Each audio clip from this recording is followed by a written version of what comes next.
കാർത്തിക്, ലോകമെങ്ങും ഇപ്പോൾ ചർച്ചാ വിഷയം ജെൻ സി ആണ്. ജെൻ സി എന്ന് പറഞ്ഞാൽ നമ്മുടെ മക്കളുടെ ഒരു ജനറേഷനാണ്. അറിയാലോ, ലോകത്തിലെ അവരിപ്പോൾ ഉണ്ടാക്കിയ കലാപങ്ങളുടെ കണക്ക്. ശ്രീലങ്കയിൽ ആദ്യം, അത് കഴിഞ്ഞിട്ട് പാകിസ്ഥാനിൽ, അത് കഴിഞ്ഞ് അറിയാലോ, അത് കഴിഞ്ഞ് ബംഗ്ലാദേശിൽ വന്നു, ഇപ്പോൾ നേപ്പാളിൽ കലാപം ഉണ്ടാക്കി. ഇതൊക്കെ ഉണ്ടാക്കുന്നത് ജെൻ സി ആണ്, ജനറേഷൻ കണക്റ്റഡ്. രണ്ട് കാര്യങ്ങളാണ് അവരെക്കുറിച്ച് നമ്മൾ പറയുന്നത്. ജെൻ സി ആരാണെന്ന് ചോദിച്ചാൽ ന്യൂ ജെൻ ആണ്, ഏറ്റവും പുതിയ തലമുറ, നമ്മുടെ യങ്സ്റ്റേഴ്സ്, നമ്മുടെ മക്കളുടെ പ്രായമുള്ള കുട്ടികൾ. രണ്ട്, അവർ ജനറേഷൻ കണക്റ്റഡ് ആണ്. അവരെ കണക്ട് ചെയ്യുന്നത് നമ്മുടെ കയ്യിലുള്ള പുതിയ സാങ്കേതിക വിദ്യയാണ്. സോഷ്യൽ മീഡിയയിലൂടെ കണക്റ്റഡ് ആകുന്ന മറ്റു തരത്തിലുള്ള മാനുഷിക ബന്ധങ്ങളൊന്നും അപ്രസക്തമായ ഒരു തലമുറക്കാണ് നമ്മൾ ജെൻ സി എന്ന് പറയുക, അല്ലെങ്കിൽ ന്യൂ ജെൻ എന്ന് പറയുക. അവരോട് നിരന്തരമായി സംവദിക്കുന്ന ഒരു എന്താ പറയുക, ഒരു സ്പീക്കറാണ് അല്ലെങ്കിൽ ട്രെയിനറാണ് അല്ലേ കാർത്തിക്? ഈ കുട്ടികളെക്കുറിച്ച് അനവധി കുറ്റപത്രങ്ങളുണ്ട്, പോസിറ്റീവായിട്ടും നെഗറ്റീവായിട്ടും. ഈ കലാപം ഉണ്ടാക്കാനും മാത്രമുള്ള ശേഷി അവർക്ക്, രാജ്യങ്ങളിലെ ഗവൺമെൻറ്റുകളെ അട്ടിമറിക്കാനുള്ള ശേഷി നമ്മുടെ മക്കൾക്കുണ്ട് എന്നാണ് ഇതിൻ്റെ ഒരു അർത്ഥം, പോസിറ്റീവായിട്ടുള്ളത്. രണ്ട്, അവർക്ക് കണക്ട് ചെയ്യാൻ മാത്രം ഈ സാങ്കേതിക വിദ്യ ഉണ്ട് അവരുടെ കയ്യിൽ. അത് നമ്മളെക്കാൾ നന്നായിട്ട് ഉപയോഗിക്കാനും അവർക്കറിയാം. അതാണ് പോസിറ്റീവായ കാര്യം. നെഗറ്റീവ്, രണ്ടാമത്തെ കാര്യം, ഇവരെക്കുറിച്ചുള്ള കുറ്റപത്രങ്ങൾ അനവധിയാണ്. ഇവർക്ക് മനുഷ്യബന്ധങ്ങൾ കുറവാണ്, സ്നേഹബന്ധങ്ങൾ കുറവാണ്, ഇവർക്ക് ഈ പറഞ്ഞ തരത്തിൽ വായന കുറവാണ് എന്നൊക്കെയുള്ള ആരോപണങ്ങൾ. അപ്പോൾ നമ്മുടെ മക്കൾക്കെതിരെ അല്ലെങ്കിൽ ഈ ന്യൂ ജനറേഷനെതിരെയുള്ള കുറ്റപത്രങ്ങളും അനവധിയുണ്ട്, അവരെക്കുറിച്ചുള്ള ഗുണപത്രങ്ങളും ഉണ്ട്. ഇതിനിടയിൽ അവരോട് നിരന്തരമായി സംവദിക്കുന്ന ഒരു ട്രെയിനർ എന്ന നിലയിൽ കാർത്തികൻ എന്താണ് ഈ പുതിയ തലമുറയെക്കുറിച്ച് അഭിപ്രായം? നമ്മുടെ പുതിയ തലമുറയുടെ ഏറ്റവും വലിയ പ്രശ്നം എന്ന് പറയുന്നത് അവർക്കിപ്പോൾ റോൾ മോഡൽസ് എന്ന് നമ്മൾ പറയുന്നൊരു വാക്കുണ്ടല്ല, അതിന് ശരിയായ റോൾ മോഡൽസ് അവർക്ക് ഇല്ല എന്നുള്ളതാണ്. പണ്ടുള്ള കുട്ടികൾ, ഇതിന് മുൻപുള്ള കുട്ടികൾ, നമ്മുടെയൊക്കെ ഒരു തലമുറ എന്ന് പറയുമ്പോൾ ഏകദേശം ധാരാളം മാതൃകകളുണ്ടായിരുന്നു. അത് വായിച്ചു വരുന്നതും പൗരാണികമായിട്ടുള്ളതും അങ്ങനെ പിന്തുടർന്ന് കിട്ടുന്ന, ഒരുപക്ഷെ ഗാർഹിക അന്തരീക്ഷത്തിൽ നിന്ന് തന്നെ പലതും കിട്ടാറുണ്ട്. അങ്ങനെയൊന്നും ഇന്നത്തെ കുട്ടികൾക്കില്ല. എന്ന് മാത്രമല്ല, അന്നത്തെ പഴയ തലമുറയിലെ കുട്ടികൾക്ക് കോമൺ ആയിട്ട് എല്ലാവരും മനസ്സിലാക്കാവുന്ന, എല്ലാവർക്കും ഉൾക്കൊള്ളാവുന്ന കഥകളും കഥാപാത്രങ്ങളും ഉണ്ടെങ്കിൽ ഇന്ന് ആ സ്ഥാനത്ത് വളരെ ഫേക്കായ ധാരാളം ഐഡിയോളജികൾ, ആനിമേഷൻ ക്യാരക്ടേഴ്സും, പുതിയ ഈ കൊറിയൻ കൊറിയൻ ഡ്രാമ കഥാപാത്രങ്ങളൊക്കെയാണ്. അവർക്ക് ജീവിച്ചിരിക്കുന്ന മാതൃകകൾ കുറവാണ്. ഞാനൊരു ഒരു കാര്യം ചോദിച്ചോട്ടെ, അവരുടെ മുമ്പിലുള്ള മാതൃകകൾ, അവരുടെ വീട്ടിലും നാട്ടിലും കാണുന്ന മാതൃക, സ്വന്തം വീട്ടിലെ രക്ഷിതാവ് അല്ലെങ്കിൽ നാട്ടിലെ നേതൃത്വം, രാഷ്ട്രീയ നേതാക്കൾ, നമ്മുടെ രാഷ്ട്രനായകന്മാർ, നമ്മുടെ സംസ്ഥാനത്തെ മുഖ്യമന്ത്രി, മന്ത്രിമാർ, ഇതൊന്നും അവർക്ക് സ്വീകരിക്കാവുന്ന വർക്കിംഗ് മോഡൽ അല്ല എന്ന് വരുന്നത് അവരുടെ കുറ്റമാണോ നമ്മുടെ കാലത്തിൻ്റെ കുറ്റമാണോ? അവരുടെ കുറ്റമല്ല. അവരെ നമുക്ക് കുറ്റപ്പെടുത്താൻ പറ്റുകയില്ല. കാരണം അവരുടെ ഇന്നത്തെ വർത്തമാനം എന്ന് പറയുന്നത് നമ്മൾ സൃഷ്ടിച്ചു കൊടുത്തിരിക്കുന്നതാണ്. നമ്മളുടെ പ്രവർത്തനങ്ങളുടെ ഫലമായി സൃഷ്ടിച്ച ലോകത്തിലേക്കാണ് അവർ കടന്നു വന്നിരിക്കുന്നത്. ആ ലോകത്തിൽ അവർ നോക്കുമ്പോൾ കാണുന്നത് അനീതി കാണുന്നുണ്ട്, തിന്മ കാണുന്നുണ്ട്, പണത്തോടും അധികാരത്തോടുമുള്ള ആർത്തി കാണുന്നുണ്ട്. ഈ പണത്തോടും അധികാരത്തോടുമുള്ള ആർത്തി കാണുന്ന കുട്ടികൾ സ്വാഭാവികമായിട്ടും അവർ കണ്ടു വളരുന്നതിനെ പിന്തുടരാനാണ് തയ്യാറാകുന്നത്. പിന്നെ പ്രായത്തിനൊരു പ്രത്യേകതയുണ്ട്. ഒരു കൺഫ്യൂഷൻ സ്റ്റേജാണ് ടീനേജ് എന്ന് പറയുന്നത്. അവർക്ക് ഒരു ശരിയായ ഒരു മാർഗനിർദ്ദേശം കൊടുക്കുവാനായിട്ട് അവരെ സംബന്ധിച്ച് കുറേയേറെ രഹസ്യാത്മകമായ ചിന്തകൾ അവർക്കുണ്ട്. ആ പ്രായത്തിലാണ് അത് വളർന്നു വരുന്നത്. അപ്പോൾ അവർക്ക് ശരിയായ ഗൈഡൻസ് കൊടുക്കാനായിട്ട് നമ്മൾക്ക് സംവിധാനമില്ല.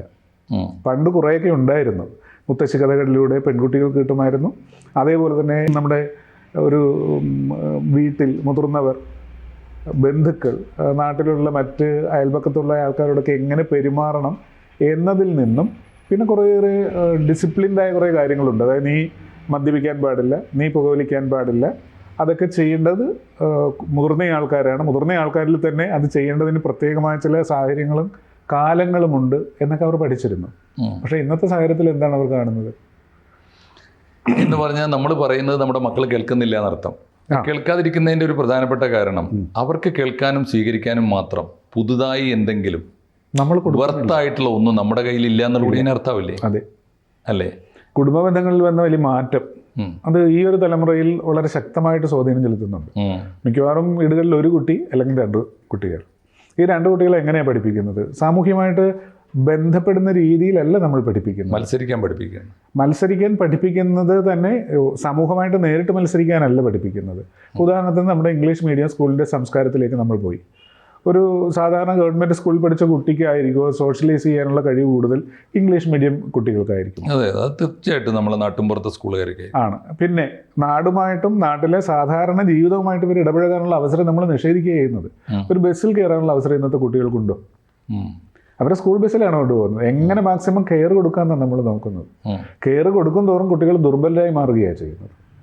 ഈ ദൗർബല്യത്തെ അവരുടെ വ്യക്തിത്വത്തിലാണ് റിഫ്ലക്റ്റ് ചെയ്യുന്നത്, അവരുടെ ദൗർബല്യം. അപ്പോൾ സ്വാഭാവികമായിട്ട് ഇവരുടെ വ്യക്തിത്വം ദുർബലമാകുമ്പോൾ ആ ഭാഗത്തേക്ക് എന്ത് വരും?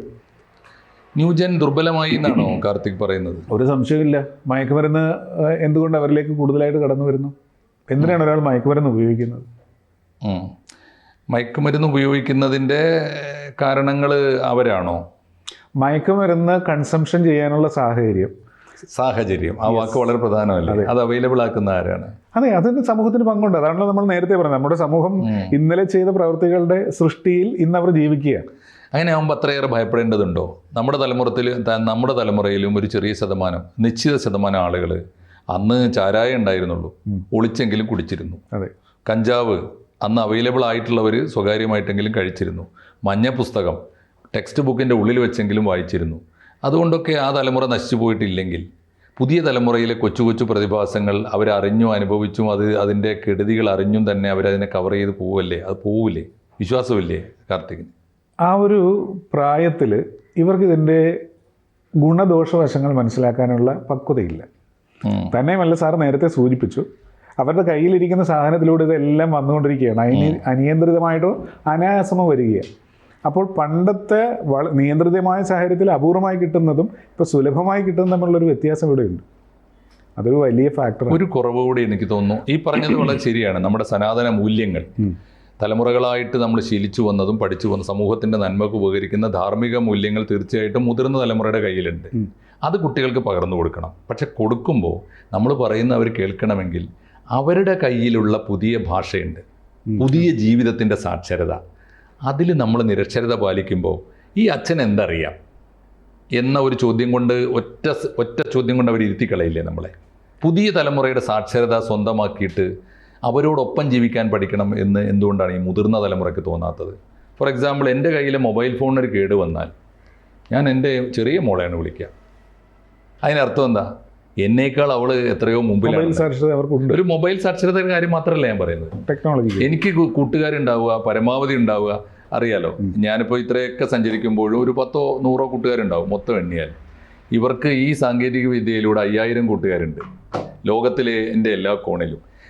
അവരിൽ നിന്ന് നമ്മൾ വല്ലതും പഠിക്കാനുണ്ട് നമുക്ക് എപ്പോഴെങ്കിലും തോന്നിയിട്ടുണ്ടോ? അവർ പഠിക്കുന്നത് യഥാർത്ഥത്തിൽ നമ്മുടെ നാട്ടിൽ സാർ നേരത്തെ പറഞ്ഞല്ലോ, ചാരായം കുടിക്കുന്ന ഒരു സമൂഹത്തിൻ്റെ കാര്യം പറഞ്ഞല്ലോ.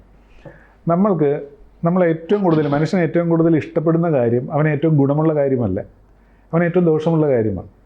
അതെ, ആയിരിക്കും. ആണ്. അപ്പോൾ അതിനെ മറികടക്കാൻ എന്താ വഴി? അവിടെയാണ് സാറിൻ്റെ ചോദ്യത്തിൻ്റെ തുടക്കത്തിലുള്ള വാചകം. അതായത് ജനറേഷൻ ഗ്യാപ്പ് എന്ന് പറഞ്ഞൊരു സംഭവമുണ്ട്. അത് എല്ലാ കാലത്തും ഉണ്ടായിരുന്നു. ഇപ്പോഴത്തെ കാലത്തെ കുട്ടികളോട് സംസാരിക്കാനുള്ള ഭാഷ ഇന്നത്തെ രക്ഷിതാക്കൾക്ക് ഇല്ലാത്തതുപോലെയുള്ളൊരു ദൗർബല്യം പണ്ടത്തെ രക്ഷിതാക്കൾക്ക് ഉണ്ടായിരുന്നു, ഇനിയുള്ള രക്ഷിതാക്കൾക്കും ഉണ്ടാകും. കാരണം ജനറേഷൻ ഗ്യാപ്പ് എന്നും ഉണ്ടാകും. അപ്പോൾ ഈ ജനറേഷൻ ഗ്യാപ്പ് എന്നൊരു പ്രക്രിയ ആവർത്തിച്ചു കൊണ്ടേയിരിക്കും. അപ്പോൾ കുട്ടികൾ ആരാണ്? കുട്ടികളെ നമ്മൾക്ക് ആരാണ്? ഞാൻ കാർത്തിക് ചോദിക്കുന്നത്, കാർത്തിക് കുട്ടികൾക്ക് ഇത് പഠിപ്പിക്കുന്ന ആളാണല്ലോ. ഞാൻ ചോദിക്കുന്നത്, കുട്ടികൾ നമുക്ക് ആരാണ്? നമുക്ക് സ്നേഹിക്കാനുള്ള, വാത്സല്യം കൊടുക്കാനുള്ള, നമ്മളെക്കാൾ നമ്മുടെ അത്രയും ലോകബോധമില്ലാത്ത ഒരു തലമുറയാണോ? അതല്ല, ജവഹർലാൽ നെഹ്റുവിനേക്കൊന്ന് തിരിച്ചു പോയി നോക്കൂ. നിങ്ങൾ കുട്ടികൾക്ക് കൊടുക്കേണ്ടത് സ്നേഹമല്ല, ബഹുമാനമാണ്. നിങ്ങളവരെ ആദരിക്കുകയാണ് വേണ്ടത്. കുട്ടികളെ ഒന്ന് ആദരിച്ചു നോക്കൂ. ഞാൻ പറയുന്നത് അതിൻ്റെ ഒരു മറുവശം, കുട്ടികളിപ്പോൾ വേണ്ടാത്ത ലഹരിയിലേക്ക് പോകുന്നു. ലഹരി എന്ന് പറയുന്നതിൻ്റെ അർത്ഥം എന്താ? അപായകരമായ ആനന്ദമാണ് ലഹരി.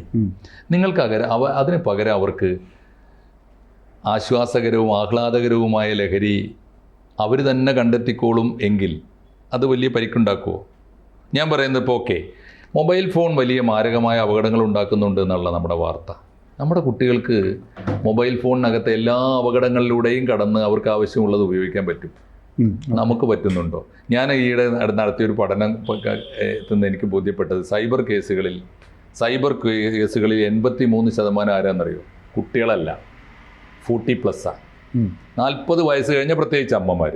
കാരണം എന്താ പറയുക, ഇതിനകത്ത് കയറാനും അറിയാത്തതുകൊണ്ട് ഇറങ്ങിപ്പോകാനും അറിയില്ല, കുടുങ്ങിപ്പോകും. നമ്മുടെ മക്കൾക്ക് കയറാനും അറിയാം, എല്ലാ ഇടവഴിയും അവരിറങ്ങി കൂളായിട്ട് ഇറങ്ങി പോവുകയും ചെയ്യും. അതുകൊണ്ട് മക്കളെക്കുറിച്ചുള്ള ഈ നിരാശ പടർത്തണോ? മക്കളെക്കുറിച്ച് നിരാശ പടർത്തുന്നേ ഇല്ല. ജനറേഷൻ ഗ്യാപ്പിന്റെ കാര്യം നമ്മൾ നേരത്തെ സൂചിപ്പിച്ചു. അത് എഫക്റ്റീവ് പാരന്റിങ്ങിന്റെ ഒരു പ്രശ്നം അവിടെയുണ്ട്. അപ്പോൾ കുട്ടികൾക്ക് സാർ പറഞ്ഞു സ്നേഹം കൊടുക്കുക, ബഹുമാനം കൊടുക്കുക, ആദരവ് നോക്കാം നമുക്ക്. അതെ, അത് ശരിയായ രീതിയാണ്.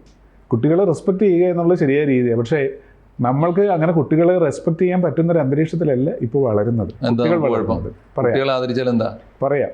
അതായത് ഫാസ്റ്റ് ലൈഫാണ്. ഈ ഫാസ്റ്റ് ലൈഫിൽ ഒരു കുട്ടിയായിരിക്കും മിക്കവാറും ഒരു വീട്ടിലുള്ളത്. ആ കുട്ടിയെ സംബന്ധിച്ച് രക്ഷിതാക്കൾക്ക് അവൻ്റെ ജീവിതത്തിൽ നേടിയെടുക്കാൻ പറ്റാത്ത എല്ലാ പ്രതീക്ഷകളുടെയും ഭാരമാണ് കൊണ്ട് കുട്ടിയിൽ വെച്ചിരിക്കുന്നത്. അവിടെ ഒരു കുഴപ്പം തുടങ്ങുന്നില്ലേ? ഈ കുട്ടികളിപ്പോൾ നേരിടുന്ന ഏറ്റവും പ്രധാനപ്പെട്ട പ്രശ്നം എന്താ അറിയോ?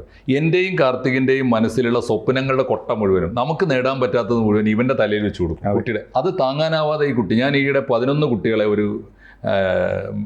ഒരു മനോരോഗ ആശുപത്രിയിൽ കണ്ടു. എന്താ കാര്യം എന്നറിയോ? പാലായിലും ഈ തൃശ്ശൂരിലൊക്കെയുള്ള മറ്റേ കോച്ചിങ് സെൻ്റർ ഉണ്ടല്ലോ, അവിടെ കൊണ്ടുപോയി ആക്കിയിട്ട് ഇവനെ എങ്ങനെയെങ്കിലും ഡോക്ടറാക്കിയേ തീരൂ എന്ന് തീരുമാനിച്ച രക്ഷിതാക്കൾ ഇവന് താങ്ങാനാവാതെ പോകുന്നത് അവിടെ. അപ്പോൾ നമ്മുടെ സ്വപ്നങ്ങൾ കുട്ടികളുടെ തലയിൽ വെച്ച് കൊടുക്കണോ? ചോദ്യം നല്ലൊരു ചോദ്യമാണ്. പക്ഷേ എല്ലാവരും എല്ലാ കാലത്തും ഇത് തന്നെയല്ലേ ചെയ്യുന്നത്. എന്താ കുഴപ്പമെന്നറിയോ? അവിടെ കുഴപ്പം എനിക്ക് എൻ്റെ ഒരു അഭിപ്രായം പറയുകയാണെ, പക്ഷേ നിങ്ങൾ അതിൻ്റെ എക്സ്പേർട്ടായിരിക്കും. ഞാൻ പറയുന്നത്, നമുക്ക് യഥാർത്ഥത്തിൽ പുതിയ ലോകത്തിൻ്റെ സ്വപ്നങ്ങൾ പഠിച്ചിട്ടില്ല നമ്മൾ. നമുക്ക് ഇപ്പോഴും അറിയാവുന്ന എന്താണെന്നറിയോ? ഏറ്റവും വലിയ എത്താവുന്ന പോസ്റ്റ് ഒരു ഡോക്ടറാണ്. അതെ, എൻ്റെ കാർത്തികെ രോഗികളെക്കാൾ കൂടുതൽ ഡോക്ടർമാരുള്ള കാലത്ത് എന്തിനാണ് ഡോക്ടറാകാൻ പോണത്? ഇത് നമ്മൾ ചിന്തിക്കുന്നില്ല. എൻ്റെ തമാശ, നാട്ടിൽ പറയുന്നൊരു തമാശയുണ്ട്. നമ്മുടെ നാട്ടിൽ ഇപ്പോൾ പല്ലുകളെക്കാൾ കൂടുതൽ പല്ല് ഡോക്ടർ ഉണ്ട്. എന്നാലോചിച്ചു, നമുക്കിപ്പോൾ കാണാൻ പറ്റിയ എന്താ കാര്യം എന്നറിയോ? നമ്മൾ ആ കാലത്ത് ജീവിക്കുന്നു. ഞാൻ 81 SLC പാസ്സായ ഒരു പയ്യൻ്റെ മനസ്സുകൊണ്ടാണ് 2021 SLC പാസ്സാവുന്ന എൻ്റെ കുട്ടിയെ കാണുന്നത്. നമ്മളാണോ വളരാത്തത്, ഇവരാണോ? നമ്മളുടെ സ്വാർത്ഥതയുടെ ബലിമൃഗങ്ങളാണ് കുട്ടികൾ. സത്യം, കറക്റ്റ്. അപ്പോൾ ഈ സ്വാർത്ഥത എങ്ങനെ ഉണ്ടാകുന്ന ചോദിച്ചിട്ടുണ്ടെങ്കിൽ, ഈ നമ്മൾക്ക് നമ്മുടെ കുട്ടികളെ വളർത്തി വലുതാക്കണം എന്ന ചിന്ത വരുന്നത് കുട്ടികൾ വളർന്ന് വലുതായാലാണ് ഞാൻ തളർന്നു പോകുന്നൊരു കാലത്ത് എനിക്കൊരു താങ്ങായിട്ട് അവൻ ഉണ്ടാകും. അതും തെറ്റല്ലേ? അത് തെറ്റാണ്. പക്ഷേ നമ്മുടെ നമ്മളുടേത് വെസ്റ്റേൺ അല്ല സർ. ഞാൻ കാർത്തികിനോട് പറയുന്നു, വെസ്റ്റേൺ അല്ല.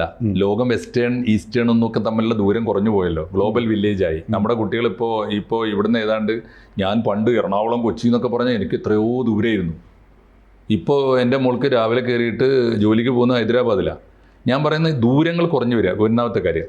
2, നമ്മുടെ വയസ്സുകാലത്ത് നമുക്ക് ഹോം നേഴ്സുമാരാകാനാണോ ഈ കുട്ടികളെ നമ്മൾ വളർത്തുന്നത്? കുട്ടികൾക്ക് ചിറക് വെച്ച് ചിറകിന് തീ പിടിപ്പിച്ചിട്ട് പറത്തിവിടുകയല്ലേ വേണ്ടത്. അവർ ചന്ദ്രനിലോ സൈബീരിയയിലോ ഭൂമിയിൽ എവിടെയെങ്കിലും ചെല്ലട്ടെ. ഒറ്റ പ്രാർത്ഥന മാത്രമേ നമുക്ക് പാടുള്ളൂ: ദൈവമേ, എൻ്റെ മക്കൾ എവിടെ പോയാലും സന്തോഷമായിട്ടിരിക്കണേ, അവർക്ക് അപായം വരുത്തരുതേ. എന്നല്ലാതെ എന്തിനാണ് കാർത്തിക് നമുക്ക് ഈ വയസ്സുകാലത്ത് ഒരു ഹോം നേഴ്സിനെ വെച്ചാൽ തീരുന്ന ഒരു കാര്യത്തിന്, കൊച്ചു കാര്യത്തിന് നമ്മുടെ കുട്ടികളെ കൊണ്ട് ആ ട്രീറ്റ്മെൻറ്റ് ചെയ്യിക്കണമെന്ന് വിചാരിക്കണം. എന്തിനാ നമ്മൾ വിചാരിക്കാൻ പാടില്ലല്ലോ. അതൊക്കെ നമ്മുടെ പരമ്പരാഗത യാഥാസ്ഥികമായ ചിന്തയുടെ ഫലമല്ലേ. നമ്മുടെ കുട്ടികൾക്ക് അതില്ല, നമുക്ക് ഇപ്പോഴും അതുണ്ട്. ചിലതൊക്കെ നമ്മൾ പറിച്ച് കുടഞ്ഞു കളയേണ്ട കാലം. അതുകൊണ്ടാണ് സാർ ഞാൻ ആദ്യം പറഞ്ഞത്, നമ്മൾ വെസ്റ്റേൺ കൾച്ചറിലേക്ക് എത്തിയിട്ടില്ല പക്ഷെ നമ്മുടെ കുട്ടികൾ ഏകദേശം ആ കൾച്ചറിലേക്ക് പോയിക്കൊണ്ടിരിക്കുകയാണ്. ജനറേഷനിലെ ഈ ഒരു വ്യത്യാസം വന്നിട്ടുണ്ട്. അതായത് അവർ ലോകം മുഴുവൻ വളരെ വിശാലമായി കാണാവുന്ന സാങ്കേതിക വിദ്യയിൽ ജീവിക്കുകയാണ്. അവർക്ക് എല്ലാം. ഒരു കാര്യം കൂടി നമുക്ക് സംവദിക്കേണ്ടി വരും. ഇത് വെസ്റ്റേൺ ആണോ ഈ തുറന്ന സംസ്കാരം? 14 കൊല്ലത്തേക്ക് മോനെ ഗുരുകുലത്തിലേക്ക് വിട്ടിട്ട് അവൻ്റെ ഗുരു ഉണ്ടായിരുന്നു എന്നുള്ളത് ശരിയാണ്, വഴികാട്ടാൻ ഗുരു ഉണ്ടായിരുന്നു എന്നുള്ളത് ശരിയാണ്. സ്വതന്ത്രമാക്കി വിട്ട് ഒരിക്കലും ഈ അമ്മയുടെ പരിചരണയിൽ തന്നെ വളരണമെന്ന് വാശി പിടിക്കാത്ത ഒരു കാലം ഭാരതീയവുമായിരുന്നില്ലേ? അവിടെ വ്യക്തികൾ സ്വതന്ത്രമായി ശക്തി പ്രാപിച്ചു വളർന്ന് കരുത്ത് നേടി. എന്നാൽ സാർ ചോദിച്ചത് ഇത് വെസ്റ്റേൺ കൾച്ചറിനെ കുറിച്ച് ചോദിച്ചപ്പോൾ അത് ആ രീതിയിലേക്കാണോ പോകുന്നതെന്നാണ് ചോദിച്ചത്. ഞാൻ പറയുന്നത് വെസ്റ്റേൺ ഇപ്പോഴും ഇന്ത്യയെ സ്വപ്നം കാണുകയാണ്. ഇത് ഈ വെസ്റ്റേൺ എന്തോ മുന്തിയതാണെന്ന് നമ്മൾ വിചാരിച്ചിരുന്നു. നമ്മുടെ കുട്ടികൾ പോകുന്നത് അതുകൊണ്ടല്ല. കുട്ടികൾ പോകുന്നത് നമുക്ക് ഇപ്പോൾ നമ്മൾ ഓടി എത്തിക്കൊണ്ടിരിക്കുന്ന സൗകര്യങ്ങൾ അതിവേഗത്തിൽ അവസാനിക്കും. അതൊരു താൽക്കാലിക ട്രെൻഡായിരുന്നു. നല്ല വിദ്യാഭ്യാസം കിട്ടാൻ പുറത്തു പോകണം. ഇപ്പം എന്താ ചെയ്യണത്? നമ്മൾ സകല ലോകത്തിൽ കിട്ടുന്ന എല്ലാ യൂണിവേഴ്സിറ്റികളെയും നമ്മൾ ഇങ്ങോട്ട് വരുത്തുകയാണ്. ഇങ്ങോട്ട് വരും. കാരണം എന്താണെന്നറിയോ? നളന്ദ ഉണ്ടായിരുന്ന നാടാണത്, തക്ഷശില ഉണ്ടായിരുന്ന നാടാണ്. ചൈനയിലെ സകല ടെക്നോക്രാറ്റുകളും ടെക്നോളജി പഠിച്ചത് നളന്ദയില്ല, ഇന്ത്യയിൽ വന്നിട്ട്. ഇന്ത്യ വീണ്ടും ലോകത്തിൻ്റെ ഒരു ആകർഷണ കേന്ദ്രമായിട്ട് മാറുകയാണ്. സോഹോ കാണാൻ മൈക്രോസോഫ്റ്റിലെ ട്രെയിനീസ് വരികയാണ്. എന്ന് പറഞ്ഞാൽ സോഹോ നമ്മുടെ അറിയാലോ, ഇവിടെ ഈ അതിർത്തിയിലുള്ളൊരു സാധനമാണ്, ചെങ്കോട്ടയിൽ. അപ്പോൾ ലോകം മാറുകയാണ്. അപ്പോൾ അതുകൊണ്ട് കുട്ടികൾ തിരിച്ചു വന്നോളും. കുട്ടികളൊന്ന് പോയി വരട്ടെ.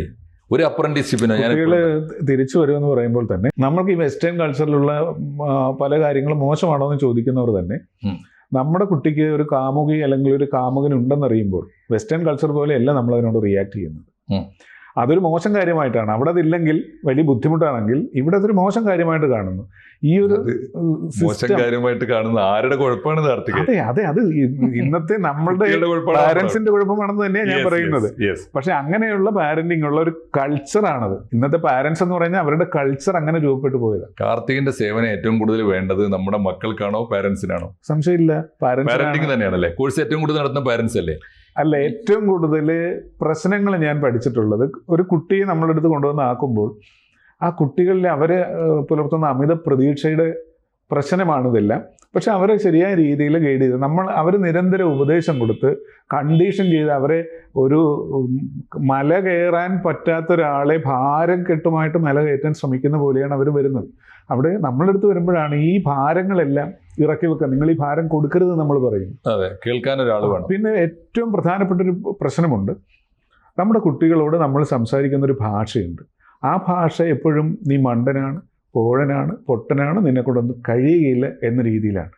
മറ്റുള്ളവരുടെ മുമ്പിൽ വെച്ച് അഭിപ്രായം പറയുന്നത് ഇങ്ങനെ തന്നെയാണ്. ഇങ്ങനെ പറഞ്ഞാൽ കുട്ടികൾ എന്താണ് വിശ്വസിക്കുന്നത്? അവരോട് നമ്മൾ പറഞ്ഞു കൊടുക്കുന്നതും കേൾക്കുന്നതും അവരുടെ മസ്തിഷ്കം സ്വീകരിക്കുന്നുണ്ട്.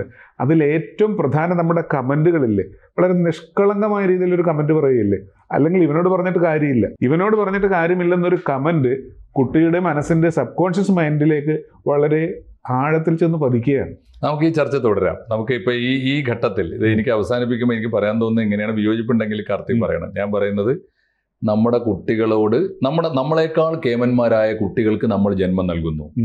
എന്നാൽ ആ കുട്ടികളുടെ കാലത്തോളം വികസിക്കാനും ആ കുട്ടികളോട് ഫലപ്രദമായി സംവദിക്കാനും സാധിക്കാത്ത വിധം നമ്മൾ ദുർബലരായിത്തീരുന്നു.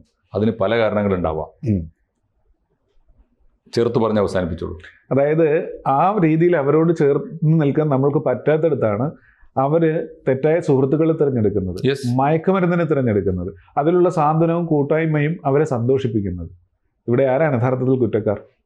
തീർച്ചയായിട്ടും അതിൻ്റെ കുറ്റം നമ്മുടെ കാലത്തിൻ്റെതാണ്, നമ്മുടെ സിസ്റ്റത്തിൻ്റെതാണ്, നമ്മുടെ പാരൻറ്റിങ്ങിൻ്റെയും കൂടിയാണ്. തീർച്ചയായിട്ടും കുട്ടികളെ നന്നാവാൻ ആദ്യം വേണ്ടത്, നമ്മൾ തിരിച്ചു പറയാറുണ്ടല്ലോ, എപ്പോഴും പറയാറുണ്ട്, പരമ്പരാഗതമായ നമ്മൾ ഈ ചൊട്ടയിലെ ശീലം ചുടല വരെ എന്ന് പറയാറില്ലേ, ആ പരമ്പരാഗത മൂല്യം വളരെ കറക്റ്റാണ്.